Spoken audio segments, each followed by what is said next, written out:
Good afternoon, everyone. Our group consists of Jacob, Simran, Francisco, Shaquana, Catherine, and Alexander. We focus on Chapter 8, which is communicating with friends and family.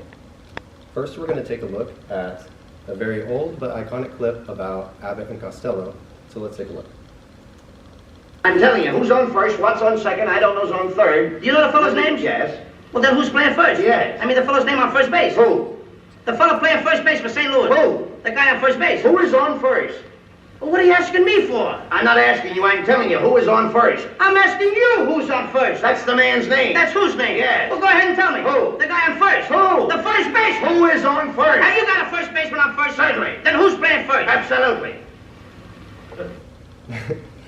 I love this clip because it shows that communication isn't a one-way street. It requires both people to send and receive a message that's going to be understood by the other person. Hi, I'm Jacob Ballard, and my chapter covers friendships and family ties. So we're going to look at the qualities of friendships and families. In friendships, we see each other as peers. There's no authoritative figure. Think about a student-teacher relationship or a parent-child. We see each other as equals. Friendships are also unlimited by nature. You can have as many friends as your time allows.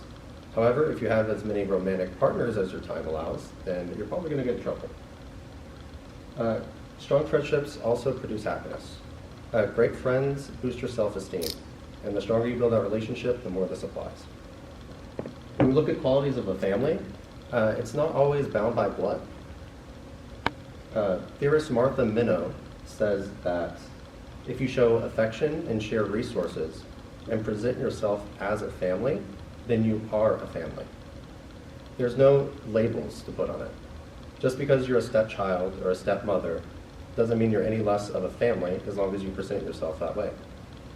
So the example I want to show you guys is from pop culture, and it's from the Fast and Furious movies. So let's take a look. Wait. Toast.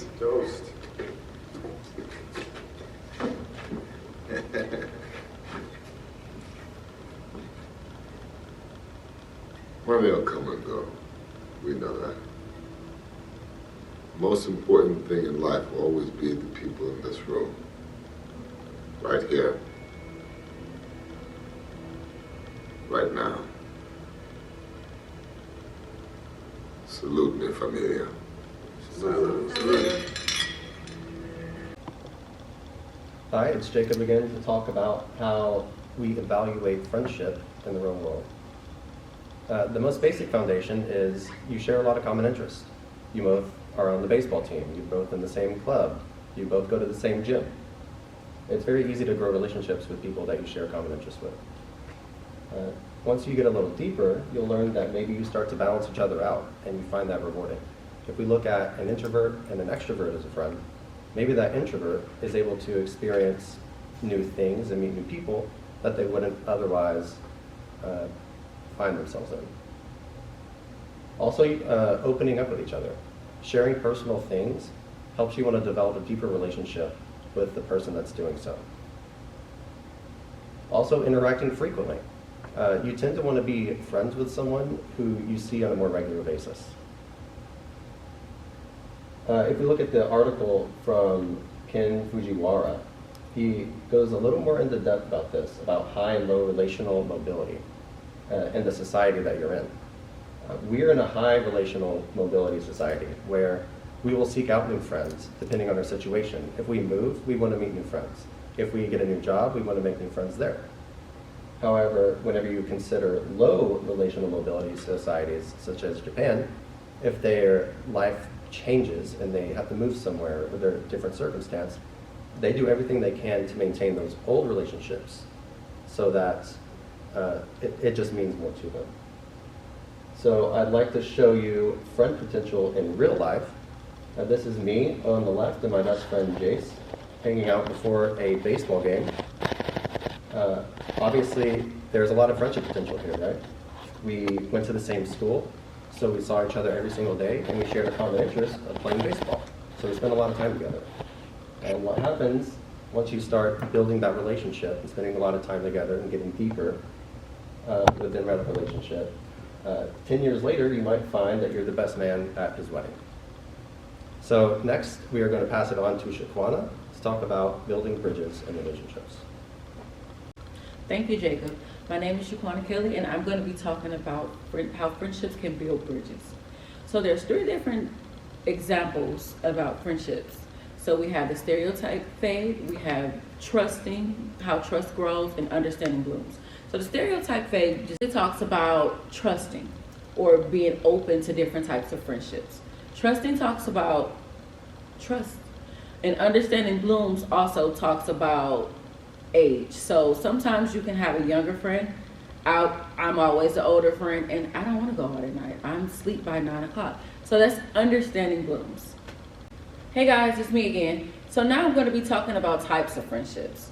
We have short-term versus long-term. We have low disclosure versus high disclosure friendships. We also have doing oriented versus being oriented. And we also have the low obligation versus high obligation, and frequent contact versus occasional contact. So for short-term versus long-term, that's self-explanatory. You have a friend that you've been friends with since high school, and you have a friend that you just met at your new job. Short-term versus long-term. Low disclosure versus high disclosure is how much information that you provide. Sometimes with the friend that you've met in high school, you'll tell them all your business. You might tell them that you hit the Mega Millions, but you won't tell your new friend that because you don't know their intentions. Okay, we also have doing oriented versus being oriented. Doing oriented is going to your friend's kid's soccer game, or just participating and showing up in their lives.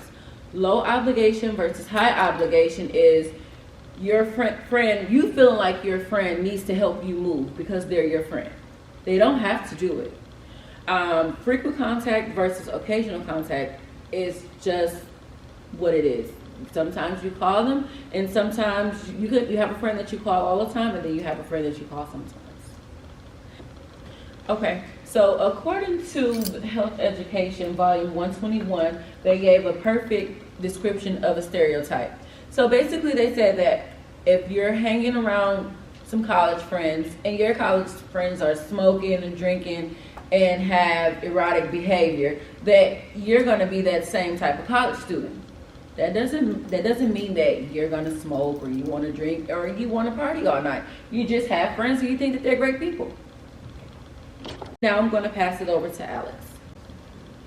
Thank you, Shaquana. My name is Alex LeBron, and today I'm going to be introducing y'all, or kind of just giving y'all a glimpse of gender and friendships.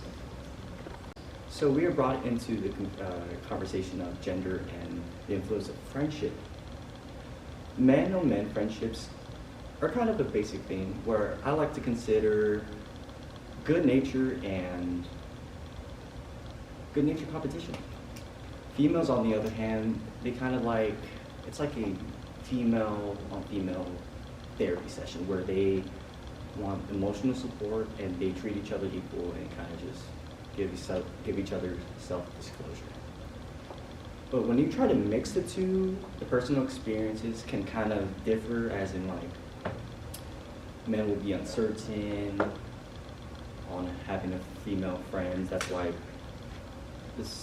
females would prefer female friends and why men prefer male friends.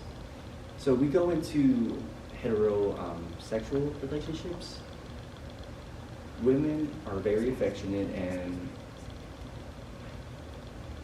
what they kind of gain from becoming friends with males is, we can say they become more emotional supportive, which men like. Which, I mean, when you're coming into a male friendship, you're just kind of just stone cold, just competing for who gets the last piece of chicken. But males, on the other hand, once they kind of find a good friend who's a female, they kind of develop feelings for one another, which kind of ruins the whole flow of just the male-female relationship. And here's something about advantages of cross-gender friendships. So men, they encourage emotional support from females. We're like, that's kind of surprising because again, when we're dealing with the male on male action, it's just kind of like we're beating up each other and just kind of just giving each other kind of a handshake at the end. And then with females, they kind of like sometimes it's not enough for a female to kind of rant to their female friends, so every now and then they just kind of go out and about and just talk to them out to kind of just spiel what's on their mind when it comes to feelings. And to get into gender diversity, well, it's kind of a simple task. The sexuality kind of differs, so it's like, for example, if a gay man is kind of in the equation, he's going to have less straight friends and kind of just create a gender diversity friendship, where he's just having less friendships and more people kind of like accustomed to himself. All right. Listen, I know you're going through a lot, and it shows whether you're at work or if you're hanging out with me.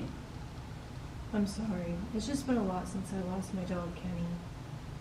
Well, everything will be fine. Don't try not to dwell on it. He'll turn up soon. You know what? You're right. He's gonna come back. Well, it was quite fun playing with you. Doing that. You think you're gonna win.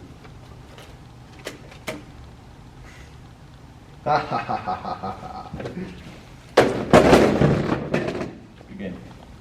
Good game. Another.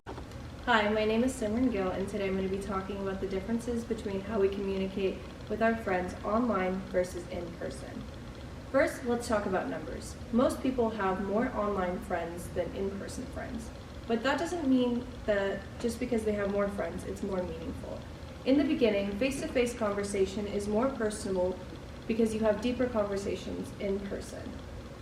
One major benefit of online communication is that it feels less intimidating. People feel more comfortable talking to people online, making international friends than in real life. Fear of saying the wrong thing, and you build stronger relationships because of the trust. Another big difference is convenience.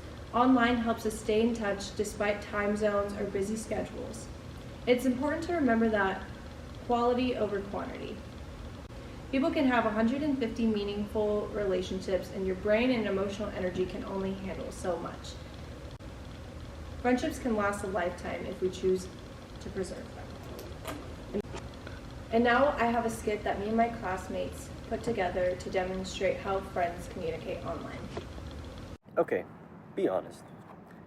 How many online friends do y'all have? Like actually talk to? Maybe 5. But I have over 800 on all my socials. Same. It's wild, right? Online friendships are way more common now. Yeah, like, I can talk for hours with my in-person friend, but sometimes it just feels more surface level. Unless you're shy. Then messaging someone online is way less nerve-wracking than walking up to them in person. That's true. I actually made friends with someone overseas online. Messaging helped us break the ice. Now we want to meet each other one day. I mean, the cool part is that you don't need to choose one or the other. It's like good friendship can use both. Just remember, having 1,000 followers doesn't mean you have 1,000 friends. Right, exactly. It's about it's about the friends and connections that you make online or in person. Exactly. And now I'm passing it to Francisco. Hi, thanks, Simran. I am Francisco Hopo. My chapter covers parenting relationships, and there are 3 main types of relationships: authoritarian, authoritative, and permissive. Authoritarian parents typically establish strict rules that the child is expected to follow without question. The second type is authoritative, or parents that establish rules but are more lenient and willing to negotiate. And finally, the third type is permissive parents are more warm and nurturing, often holding minimal expectations for their children. Now, me and my classmates made skits demonstrating the 3 types of parenting styles. Jamie, curfew is at 9 p.m. No ifs, ands, or buts about it. You will obey, period. Got it? Did I just get a military order? Hey, Jamie. So I'm thinking 10 p.m. on school nights for curfew. What do you think? Honestly, I was kind of hoping for like a 2 a.m. weekend curfew, but that almost sounds fair. No, that's almost insane. I think 10 p.m. sounds good. What about you? Deal. But you're a tough negotiator. Jamie! Curfew. Don't let the raccoons get you. Come home whenever you want. So what time is whenever? Whenever. Before breakfast or don't come back. Your call. So it's either 9 p.m. or else, chatting and compromising, or figuring it out myself. I guess the second one is my favorite, but which one do I choose? Exactly. So the best parenting style is a little tough love with a lot of listening. Roger that, negotiator. I'll try to ease up a bit. I'll try to set up some rules tomorrow. Maybe. If she comes back. And now I'm gonna pass it to Catherine. Thank you, Francisco. My name is Catherine Key and I'll be discussing sibling relationships. There are 5 different sibling relationships: supportive, longing, competitive, apathetic, and hostile. Supporting sibling relationships often talk regularly and consider themselves emotionally close to one another. Based on Edison and Riveros, they find that supportive siblings often are great to for physical therapy and aid for patients who are recovering. Next, we have longing siblings. They admire and respect each other, but they interact less frequently than they would like. This is most common between older and youngest sibling relationships. Competitive siblings behave as rivals, often by competing for their parents' time and attention. It is natural to be competitive while growing up with your siblings, but it gets to a point. Next, we have apathetic siblings who are just indifferent to each other. They don't communicate often, but there is no hard feelings. And then we have our last one is hostile siblings. They don't communicate at all and often feel a huge resentment of emotions like jealousy and resentment towards each other. And then next we have our skit. It's going to be three different sibling relationships. How Jacob reacts to Alex getting an A+ on his math test. Hey, guess what? Got an A on my math test. Oh, nice. I failed. Yeah, that figures.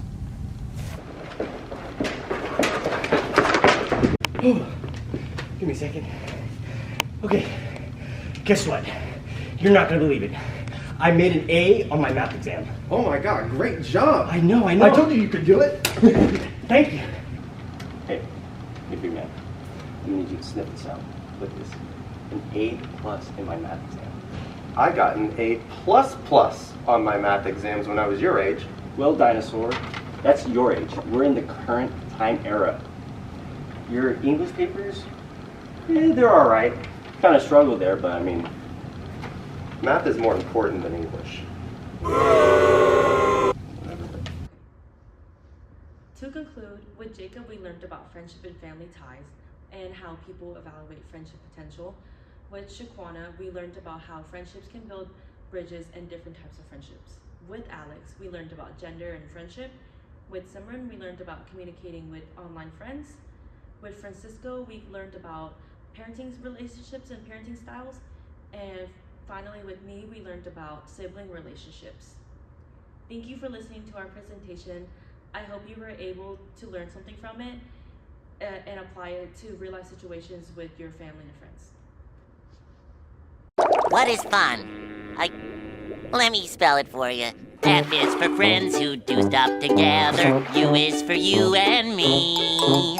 N is for anywhere and anytime at all. Down here in the deep blue sea. F is for fire that burns down the whole town. U's for uranium bombs. N is for no survivors when you're... Plankton. Those things aren't what fun is all about. Now, do it like this. F is for friends who do stuff... Never! That's completely idiotic. Here, let me help you. F is for friends who do stuff together. U is for you and me. Try it! N is for anywhere and anytime at all. Down here in the deep blue sea. Wait, I don't understand this. I feel all tingly inside. Should we stop? No, that's how you're supposed to feel. Well, I like it. Let's do it again. Okay. F is for frolic, through all the flowers. U is for ukulele. N is for nose picking, sharing gum and sun licking here with my best buddy.